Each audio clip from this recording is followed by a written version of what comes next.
Alrighty, you are. Hi, this is Judy. Quick update here. First of all, I want to say that I have over 100 videos published and over 100 subscribers now. So thank you all very much for your support, and especially thank you for your love of wildlife. Now, on to the news about Macho B, something I received here from the Center for Biological Diversity that I'm going to go over with you. Good news and bad news. Let's do the bad news first.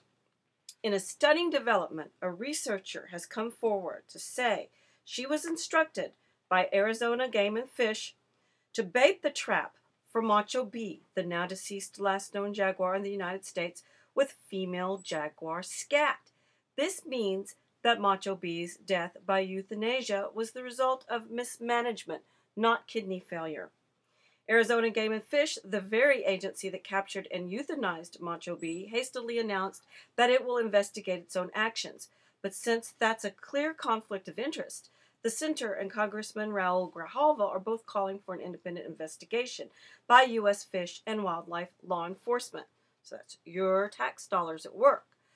Tissue samples showed no sign of kidney failure. In fact, the University of Arizona pathologist Sharon Dahl stated that, quote, for a supposed 15-year-old cat, he had damned good-looking kidneys. The euthanization was rushed and unnecessary because he was suffering from severe dehydration, probably brought on by the snaring, anesthetizing, and collaring. Rather than being killed, said Dahl, Macho B should have been given intravenous fluids for 24 to 48 hours. There was just not enough information to support euthanizing him so quickly. It was also found that Macho B was injured during capture. His paw was severely swollen, and there were scratch marks 7 feet up the tree where he was snared. Also, the necropsy was botched.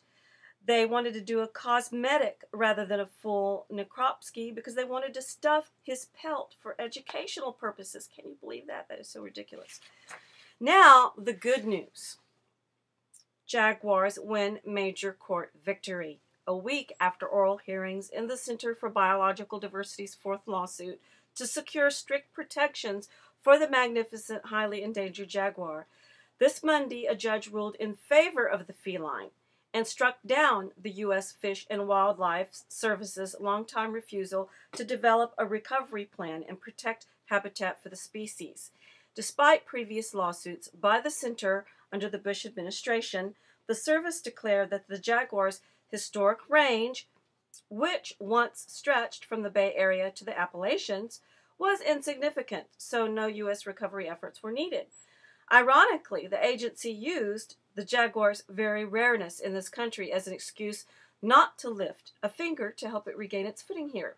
Now, as a result of the lawsuit, the service must reissue decisions on a recovery plan and protected habitat by January 2010, potentially paving the way for a well-managed reintroduction of jaguars into the United States that could mirror the center's reintroduction of wolves to the wild Southwest almost 20 years ago. So that is great news.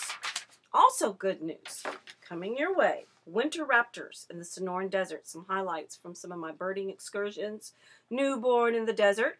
Burrowing owls in love. Huntsman spider. Chicks and wild baby Easter bunnies. And western banded gecko. And much more.